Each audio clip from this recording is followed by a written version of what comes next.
Hey everybody, welcome to another Mark's Keto Kitchen. Tonight I'm going to make Renee's favorite birthday dinner. I've got some keto friendly pork chops and a cream sauce. So we're going to get going here. I've already got the oil and the butter heating up. I've put salt and pepper on my pork chops. I'm about to get them started.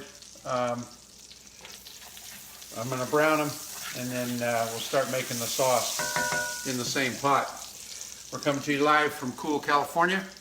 Drop a 1 on us if you're watching this live. Let us know where you're from. If you're watching a replay, hashtag 2. And well, either way. So we're going to get going here. This recipe calls for thick chops.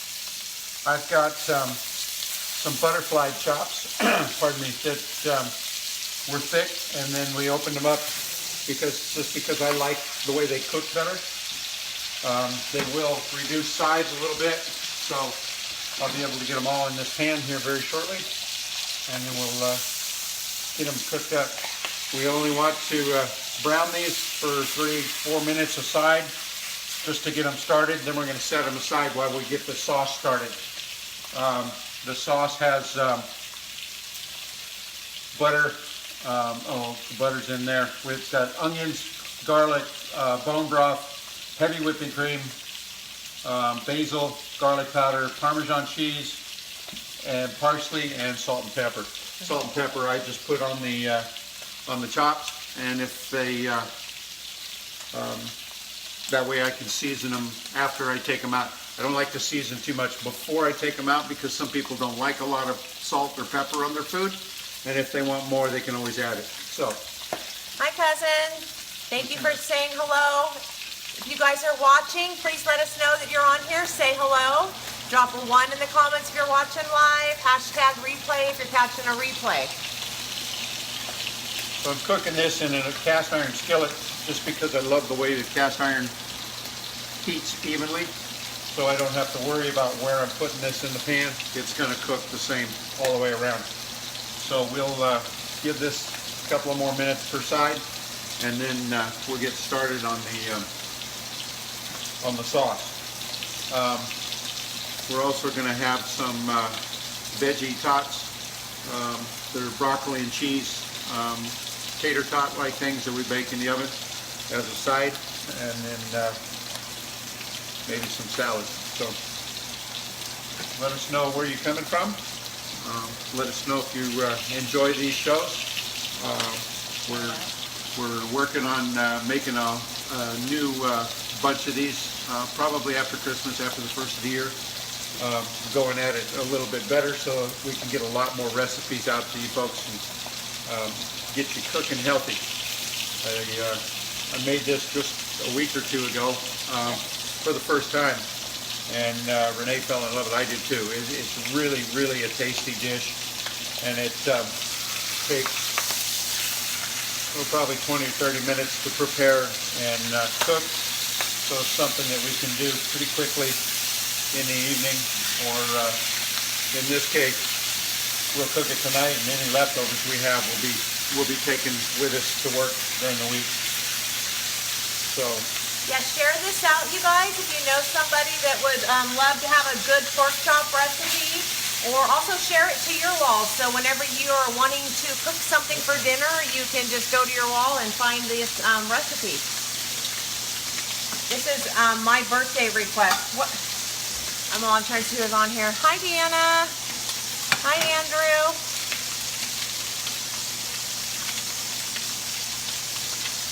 One good thing about Renee and I is that I do the cooking and she does the cleaning, so I don't care how messy the stove gets. I just that's not cool.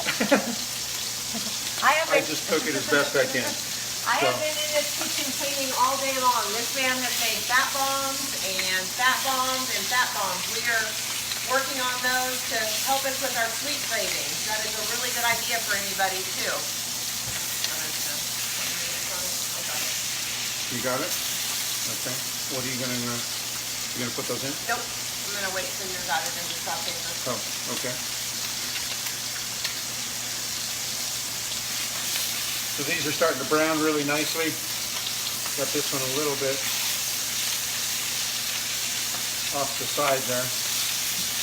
So we'll turn it back over. You want to get a good sear on your pork chops, and be sure they're cooked pretty much all the way through. And then we're going to take them out and set them aside while we cook the sauce, and then we're going to put them back into the sauce and let them finish cooking. So that takes another 10 or 15 minutes, but it's a little lower temperature so it doesn't sear the meat or burn the sauce.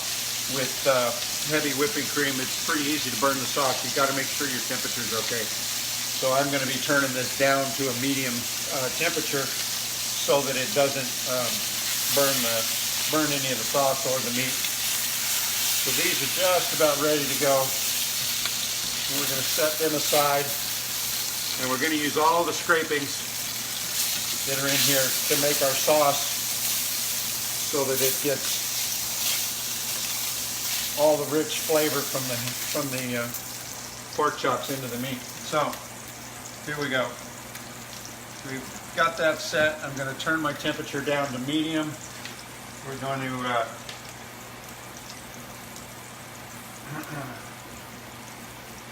set these aside. Now we're going to add our onions and start browning those.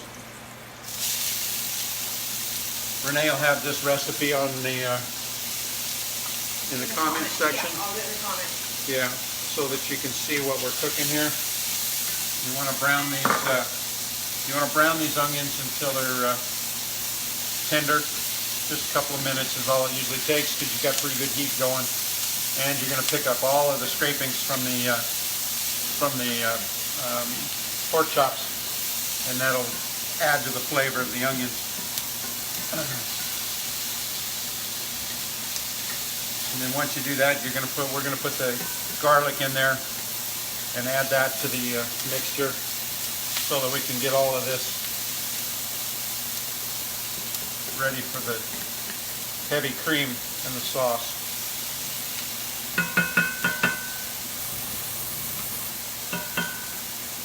Okay. So we're going to put the, whoops, where'd it go? We're going to put in the cloves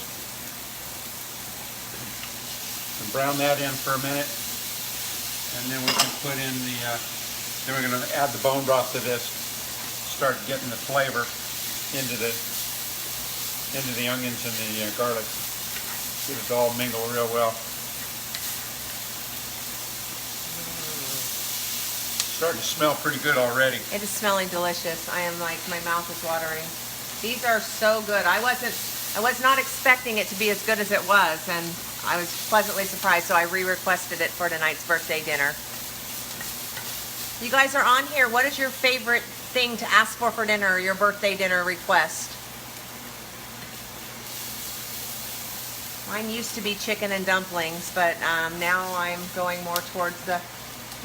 Even though Mark did find a keto-friendly chicken. I just found a keto-friendly chicken and dumplings recipe. We're going to try after the first of the year. We're going to see how that turns out. I've always liked chicken and dumplings myself, so it's very interesting. I have found quite a few recipes that we're going to try probably live for the first time after the first of the year. So stay tuned. We'll get into a bunch of new things. I try and make more than what we're going to eat for dinner because Renee and I both are out of the house for many hours a day, so we will take this for leftovers as well, and it'll reheat very nicely. So okay, I've got that in there. I'm going to put my bone broth in and let that start cooking. That should really start to turn up the flavors, and it'll really lock into the flavors of the onion and the garlic. Andrew says his is cauliflower crust pizza. Oh my gosh, that's the first time I tried that, was a couple months ago, and that is really good. Stuff. We were in San Francisco getting ready to go to a ball game, and we tried that. That's delicious. And Deanna says hers used to be lasagna. Have you tried the zucchini noodles, Deanna? We're getting ready. We're gonna try I've got those a lasagna, too. I've got a lasagna recipe too, Deanna. Stay tuned. Yeah, we're gonna We'll try get something that for you. because I miss my pasta too. Yes, do you know of any keto-friendly lasagna? Yes, Mark is on it. We'll have to try that. We'll have to have you and Robert over. You guys can be our taste testers. Guinea pigs. Guinea whatever you wanna call pigs. Taste testers. it. Okay, so I've got this in here, and we're gonna put the whipping cream in here. Get this all mixed in. Deanna says they're in. Yes. I have never tasted anything that Mark has made that I will not eat, so I can guarantee you, Deanna, it's going to be amazing. Okay, now we're going to reduce the heat again. I've got it down to a low temperature. Again, you don't want to burn your heavy cream or any of the sauce really. So we're going to turn it down to a medium, and then we're going to let it thicken up. We have our cauliflower and cheese tater tots. Broccoli or and broccoli and cheese. Oh, Andrew said Real close. cauliflower, and you got me off the track here. Yeah, blame it on your I cousin. will. Can I use the timer? Yep.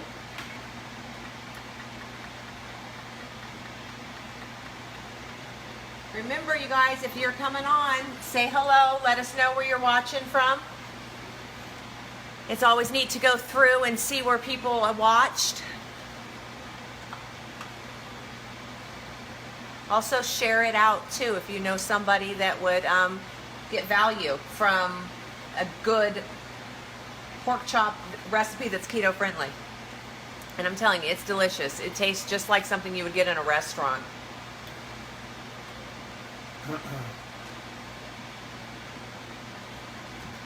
Okay, so now we're going to add in the rest of our spices, the garlic, the basil, and the parsley, and the Parmesan cheese. We're going to mix all that in here, and this sauce is going to start thickening up. It'll take a little while, again, because you're cooking at a low temperature. You don't want this to burn. That will spoil all of the wonderful flavors that are in this meal. So. Oh, spinach noodles, Andrew. I haven't There you tried go. those yet. I know that Jenny and Josh do the zucchini noodles, the zoodles. And so Mark may or may not be getting something for Christmas that may aid in that. We'll see. May or may not. He may or may not. Let's see if he's on the naughty or the nice list.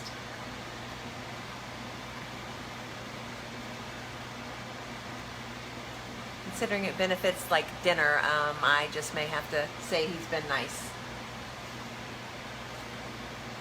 I made her favorite German chocolate cake the other night. Oh my gosh. I let her eat it before I told her that there were shredded zucchini in it. It was and amazing. she loved it. So that's another one we'll do in the future. Yes, that was really, really good. He tried to make today one of my favorite, like a rainbow crepe. crepes cake. And he tried to do that keto friendly for me because he loves me that much. And it just didn't, it would not work. The coconut flour didn't turn out well, and I don't think it calls for regular flour. Excuse me, and it's more it's more coarse than regular flour is. Regular flour is very, very fine. Coconut flour and almond flour are both a little more coarse, so it doesn't melt down right the same. So when you mix it with the other ingredients and put it in the pan to try and get it to make your crepe, it just falls apart. So I'll keep trying. We'll figure something out somewhere along the line. Hey Kelly, I don't know why it's not letting you watch. We'll share it onto our page as soon as we get finished. I'm sorry, I'm not sure what Facebook is doing. But thank you for coming on and saying hello, letting us know you're on here.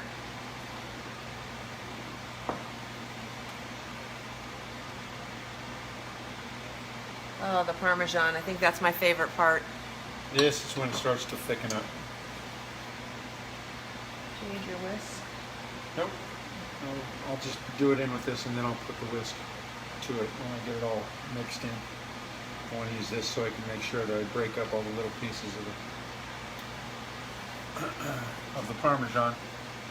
You want to make sure that you get the Parmesan well mixed into this, because this adds just a tremendous flavor to this dish. But as we all know, grated Parmesan can tend to stick together, so you want to be sure that it's pretty well broken up. If you have to, run it through a sifter so that it doesn't get clumpy. You don't want big chunks of Parmesan or any of the other spices as well, garlic or the basil or parsley. You want to be sure that it's all well mixed together so that all of the flavors blend. That makes really a flavorful dish. Okay, so this is starting to thicken up. Clean this up just a bit here.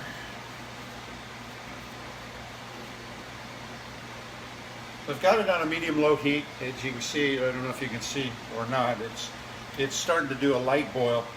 So you want to be sure you're scraping the bottom so that it doesn't stick. That also gets all of the flavors from the meat, the pork when you fried it, and all of those flavors get into this mixture as well. So make sure that it's getting good and thick, and then we're going to the only thing left is to return the pork chops and cook them till they're fully heated. So I'm going to let this get a little bit thicker before I put those back in there. Doing the light boil will, it's just a very slow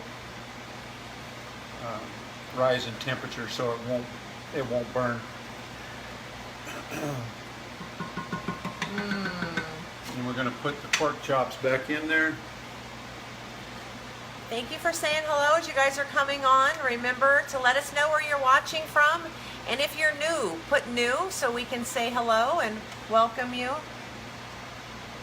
We do this to try to give you guys support and encouragement to stay keto friendly. We know how well it's done for Mark and I. We're just over 4 months, and I think we're about 38 pounds between the two of us. Of course, he's got most of them, but still.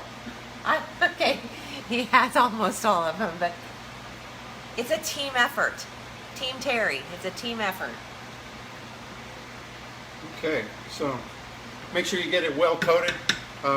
You want to stir this periodically, not a whole lot, but you want to flip your pork chops a couple of times. Make sure that they're getting well cooked. You got to make sure pork is cooked completely through. You want an internal temperature of 175 degrees if you can get it, or if you've got something to test with. You'll pull it out and slice it open and look at it. Make sure that it's good and white. There's no pink left in the meat. Then I know it's cooked well through.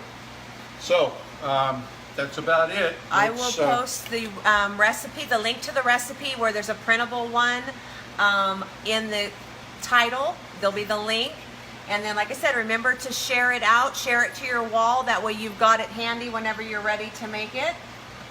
And that's about it. That's about it. This will probably be our last live until till after Christmas. We probably do some the week after Christmas to get prepped.